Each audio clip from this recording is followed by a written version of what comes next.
आइए मेरे प्रिय दोस्तों, मैं कुन्नू राणा जी आप लोगों के बीच में फिर एक सुपरहिट कहानी लेकर प्रस्तुत हूँ। आप लोग लाइक कमेंट कर लीजिए, धन्यवाद।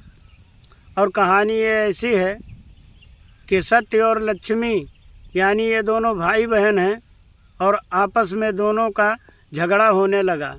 लक्ष्मी जी ने कहा मैं बड़ी हूँ, सत्य ने कहा मैं बड़ा हूँ। जब इन दोनों में झगड़ा होने लगा तो सत्य और लक्ष्मी ने कहा चलो अगर ऐसी बात है तो किसी गरीब आदमी को जो बड़ा बना दे वही समझ लो बड़ा है। सत्य ने कहा ठीक है।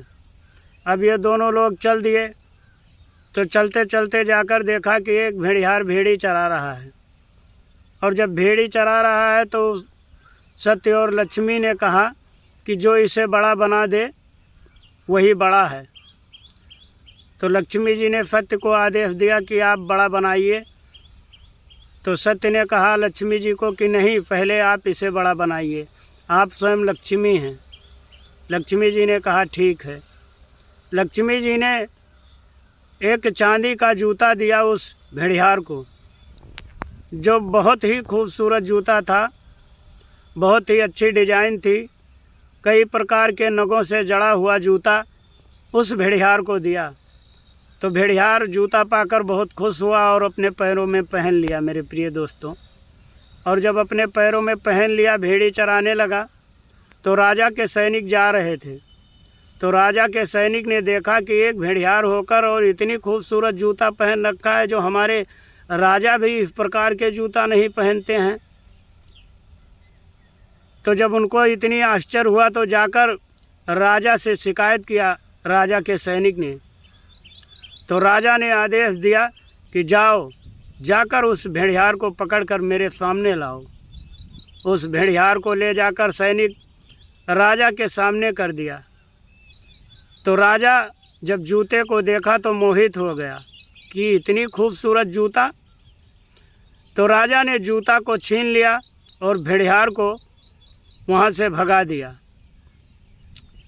तो जब भेड़िहार को वहाँ से भगा दिया तो फिर सत्य और लक्ष्मी आपस में बात करने लगे और कहने लगे कि देखो तुम्हारा भेड़िहार तो फिर नंगा पैर हो गया, आप तो कहती थी कि बड़ा हो जाएगा। लक्ष्मी जी ने कहा कोई बात नहीं है, मैं उसे उसी जूते से बड़ा आदमी बनाऊंगी।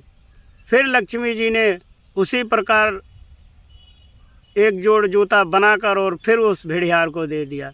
उस भेड़िहार ने फिर अपने उस पैरों में पहन लिया और भेड़ी चराने लगा। फिर राजा के सैनिक जा रहे थे तो देखा कि वही भेड़िहार फिर उसी प्रकार का जूता पहन रखा है। तो फिर जाकर राजा के सैनिक राजा से शिकायत किया। तो राजा ने फिर भेड़िहार को अपने दरबार में बुलाया और अपने दरबार में बुलाकर नीचे से ऊपर देखने लगा राजा कि ये कैसा भेड़िहार है जो अनेकों प्रकार का जूता रखता है और पहनता है। तो राजा को कुछ शंका हुआ कि ऐसा जूता कोई मोची नहीं बना सकता है। तो राजा को कुछ आश्चर्य हुआ कि शायद ये भेड़िहार मायावी है या किसी देवी देवता का इस पे कृपा है, तभी वो इस प्रकार का जूता पहनता है। राजा के मन में विचार आया कि हमारे पास एक लड़की है और उस लड़की का शादी मैं इस भेड़िहार से कर दूं। तो राजा भेड़िहार से कहने लगा कि मैं अपने लड़की की शादी तुम्हारे साथ करना चाहता हूँ। भेड़िहार कहने लगा कि नहीं राजा साहब, मैं एक भेड़ी चराने वाला हूँ, मेरे साथ शादी आप मत कीजिए। राजा ने भेड़िहार के बात को नहीं माना और जबरन अपने लड़की की शादी उस भेड़िहार से कर दिया। और जब उस भेड़िहार से कर दिया तो कहा तुम्हें अब कहीं और जाने की आवश्यकता नहीं है, क्योंकि मैं तुझे अपने आधे राज्य का मालिक बना दिया हूँ। तो राजा ने तीसरी मंजिल पर अपने लड़की और उस भेड़िहार का सुहाग रात का प्रोग्राम बनवा दिया। तो जब ये भेड़िहार ऊपर गया सोने के लिए तो वहाँ से ये सोचने लगा कि या मेरे भगवान, अब मेरा क्या होगा। क्योंकि भेड़िहार ऐसा क्यों सोचने लगा, सत्य ने अपने सत्य को उस भेड़ियार से हटा दिया था, यानी उसकी बुद्धि को छीन कर दिया था। तो भेड़ियार सोचने लगा कि मैं अब यहाँ पे जा नहीं सकता हूँ, क्योंकि नीचे तो राजा के सिपाही हैं। तो भेड़ियार सोचते सोचते तीसरे मंजिल पर जो खिड़की था वहाँ खिड़की खोला और कहा मैं यहीं से छलांग लगा दूँगा, नहीं तो हमारी भेड़ी किसी का खेत नुकसान कर दिया तो मैं नाजायज़ ही मारा जाऊँगा। तो जब इसने खिड़की के दरवाजे को खोला तब सत्य ने लक्ष्मी जी से कहा कि आप तो बड़ा बनाने जा रही थी, लेकिन भेड़ियार तो अपनी ज़िंदगी गंवाने जा रहा है। लक्ष्मी जी ने कहा क्यों? कहा देखिए, अब वो तीसरी मंजिल पे छलांग लगाएगा और नीचे गिरेगा तो मर जाएगा। तो लक्ष्मी जी ने कहा कि मैं इस वक्त तो कुछ मदद नहीं कर सकती हूँ, क्योंकि शायद उसकी बुद्धि छिन्न हो गई है, इसमें कुछ आप ही दिमाग लगाइए।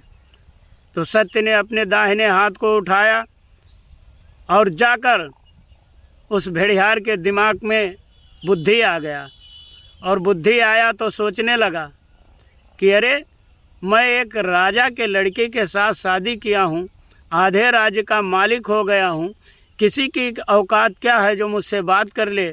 अरे भेड़ी का चक्कर छोड़िए, और मैं इस वक्त तो राजकुमार हो चुका हूँ, कोई मुझसे बात नहीं कर सकता है, कोई मुझसे मिल नहीं सकता है। तो जब सत्य और दिमाग प्रकट हुआ तो अच्छी अच्छी बातें सोचने लगा और अच्छी तरह से अपने सुहाग रात को मनाया, और सुबह होते ही वो राजा के दरबार में पहुंच गया। तो यही कहते हैं मेरे प्रिय दोस्तों कि जिसके पास सत्य होता है, जिसके पास दिमाग होता है, वही दुनिया में सब कुछ कर पाता है। सत्य और लक्ष्मी में जब ऐसा तकरार हुआ तब लक्ष्मी जी ने सत्य को कहा कि आप बड़े हैं, क्योंकि आप दुनिया में सबको दिमाग देते हैं, और जिसके पास दिमाग है वहीं मैं स्वयं चली जाती हूँ। जिसके पास मान सम्मान है, मर्यादा है, मैं उसी के पास रहती हूँ। तब लक्ष्मी जी ने कहा कि आप बड़े हैं भैया और मैं छोटी हूँ।